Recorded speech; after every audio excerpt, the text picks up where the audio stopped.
Revolution का economic cause क्या था।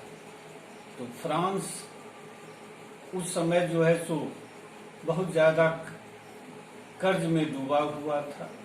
जब लुई 16 1774 में जब फ्रांस का रूलर बना था, उसी समय जो है सो फ्रांस का ट्रेजरी उसने खाली पाया था।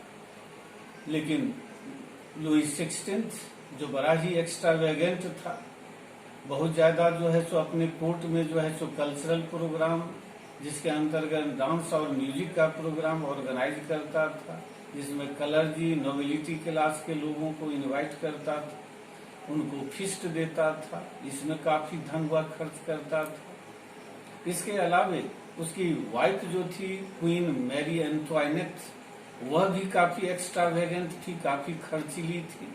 वह अपने उसको गार्डनिंग और पेट पालने का जो है सो उसको काफी शौक था।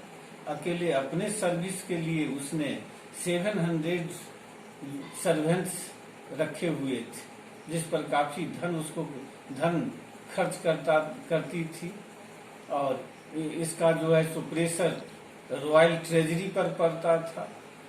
ऊपर से फ्रांस उस समय अमेरिका का जो वॉर ऑफ इंडिपेंडेंस चल रहा था, जिसमें 13 अमेरिकन कॉलोनीज अपने इंडिपेंडेंस के लिए स्ट्रगल मूवमेंट में शामिल थे, उसमें फ्रांस जो है सो मदद उनकी कर रहा था।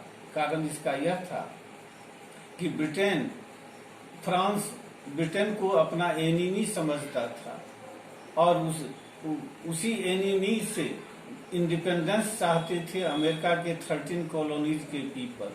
इसीलिए फ्रांस को लगा कि अपने एनिमी ब्रिटेन से बदला लेने का ये अच्छा अवसर है और अमेरिकन लोगों को इंडिपेंडेंस में मदद दे करके उनको आजादी दिला करके फ्रांस ब्रिटेन से अपना बदला ले सकता था। इसीलिए फ्रांस जो है सो अमेरिकन लोगों को आर्म्स एम्यूनेशन, एक फिनेंशियल एड, ये सब दे करके जो है उनकी काफी मदद किया। स्टैच्यू ऑफ लिबर्टी भी इसी अवसर पर फ्रांस ने अमेरिकन लोगों को गिफ्ट के रूप में दिया था। इस सब के कारण फ्रांस पर जो पहले से ही 1 बिलियन लीवर का कर्ज था, वह अब बढ़ करके 2 बिलियन लीवर से ज्यादा हो गया। अब जो लेंडर थे जिन्होंने कर्ज दिया था, अब वे उस पर 10% के रेट से इंटरेस्ट डिमांड करने लगे और ये मोर देन 2 बिलियन का यह डेप्ट का 10% इतना ज्यादा जो इंटरेस्ट होता था कि जो फ्रांस का जो अपना इनकम था गवर्नमेंट का, वो उस गवर्नमेंट का मैक्सिमम पार्ट उसको इंटरेस्ट पे करने में ही दे देना पड़ता। इसका नतीजा यह निकलता कि गवर्नमेंट का जो रेगुलर एक्सपेंस था, गवर्नमेंट के रॉयल कोर्ट का एक्सपेंस, यूनिवर्सिटीज का एक्सपेंस, गवर्नमेंट ऑफिसेज का एक्सपेंस, इस सब का एक्सपेंस मीट करना गवर्नमेंट के लिए काफी कठिन हो गया। इसीलिए फ्रांस की गवर्नमेंट यानी लुई 16 ने यह निर्णय किया कि अब इनकम बढ़ाने का एक ही उपाय है और वह है कि टैक्स इंक्रीज कर दे। अब टैक्स इंक्रीज करने में फ्रांस को क्या कठिनाई थी, तो फ्रांस में 90% के लगभग पॉपुलेशन कॉमन पीपल की थी, थर्ड स्टेट की थी, और ये थर्ड स्टेट ही मात्र जो है सो टैक्स पेयर थी, यही मात्र गवर्नमेंट को टैक्स पे करती थी। जबकि कलर्जी और नोबिलिटी क्लास को प्रिविलेज मिला हुआ था, उनको टैक्स पे नहीं करना पड़ता था।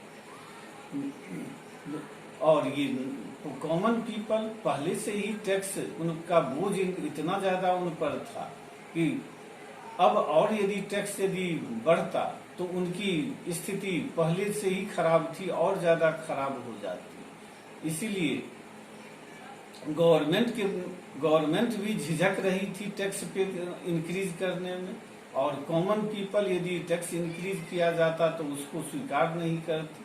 तो गवर्नमेंट के मन में यह दुविधा बनी हुई थी। फ्रांस में उस समय टैक्स इंक्रीज करने का काम सिर्फ मोनार्क ही नहीं कर सकता था। उस समय फ्रांस में एक पॉलिटिकल बॉडी होती थी जिसको स्टेट्स जनरल के नाम से जाना जाता था। ये स्टेट्स जनरल में तीनों स्टेट्स के, यानी कि फर्स्ट स्टेट, सेकंड स्टेट और थर्ड स्टेट, ये तीनों स्टेट के रिप्रेजेंटेटिव होते थे। जब भी स्टेट्स जनरल की मीटिंग बुलानी रहती थी तो उससे पहले इलेक्शन कराए जाते थे और तीनों स्टेट्स अपने अपने रिप्रेजेंटेटिव इसके लिए इलेक्ट करते थे। और इस स्टेट्स जनरल में क्लर्जी क्लास के जो है 300 रिप्रेजेंटेटिव्स होते थे। इसी तरह नोबिलिटी क्लास के 300 रिप्रेजेंटेटिव होते थे और कॉमन पीपल के 600 रिप्रेजेंटेटिव होते थे। ये तीनों स्टेट्स के 1200 रिप्रेजेंटेटिव थे, लेकिन टोटल मिलाकर के इनके पास 3 वोट्स होता था। एक वोट होता 300 क्लर्जी के रिप्रेजेंटेटिव वोटिंग करते तो 1 वोट उनका माना जाता। इसी तरह 300 नोबिलिटी क्लास के रिप्रेजेंटेटिव वोटिंग करते, उनके वोट को 1 वोट माना जाता। और इसी तरह 600 कॉमन पीपल के रिप्रेजेंटेटिव वोटिंग करते तो उनके वोट को भी 1 वोट माना जाता। उस समय के नियम के अनुसार क्योंकि क्लर्जी और नोबिलिटी क्लास के लोगों को टैक्स नहीं पे करना रहता था, इसीलिए जब भी टैक्स इंक्रीज करने की बात उठती थी तो ये दोनों मोनार्क को सपोर्ट करते थे, क्योंकि टैक्स इंक्रीज करने से ये प्रभावित नहीं होते थे। और तो इस तरह क्लर्जी और नोबिलिटी क्लास के 2 वोट सपोर्ट में, टैक्स इंक्रीज करने के सपोर्ट में पड़ता था, तो 1 वोट जो है सो कॉमन पीपल का अगेंस्ट में पड़ता था। तो ये मेजोरिटी के आधार पर जो है सो टैक्स इंक्रीज हो जाता था। लेकिन इस बार जो कॉमन पीपल के तरफ से मिडिल क्लास के लोग जो है सो उनके रिप्रेजेंटेटिव बन करके आए थे और उन्होंने कॉमन पीपल को कह रखा था कि उनका भी कोई सुझाव है तो वे लेटर लिख करके अपने अपने रिप्रेजेंटेटिव को इसकी जानकारी दे। और इस तरह 40,000 लेटर्स कॉमन पीपल की तरफ से उनके रिप्रेजेंटेटिव को भेजा गया, जिसके आधार पर और रूसो के डेमोक्रेटिक प्रिंसिपल के आधार पर इस बार कॉमन पीपल के रिप्रेजेंटेटिव ने यह डिमांड किया कि इस बार 1 रिप्रेजेंटेटिव 1 वोट का जो है सो प्रिंसिपल को फॉलो किया जाए। इसका मतलब यह था कि इस बार यदि वोटिंग होता तो इसके 1200 रिप्रेजेंटेटिव के वोट्स को 1200 माना जाता, जिसका मतलब था कि 300 क्लर्जी क्लास, 300 नोबिलिटी क्लास के रिप्रेजेंटेटिव यदि वोटिंग करते सपोर्ट में तो 600 वोट सपोर्ट में होता और 600 कॉमन पीपल के रिप्रेजेंटेटिव यदि टैक्स इंक्रीज करने के अगेंस्ट में वोटिंग करते तो इस तरह दोनों तरफ सपोर्ट और अगेंस्ट में जो है सो वोट इक्वल हो जाता, टैक्स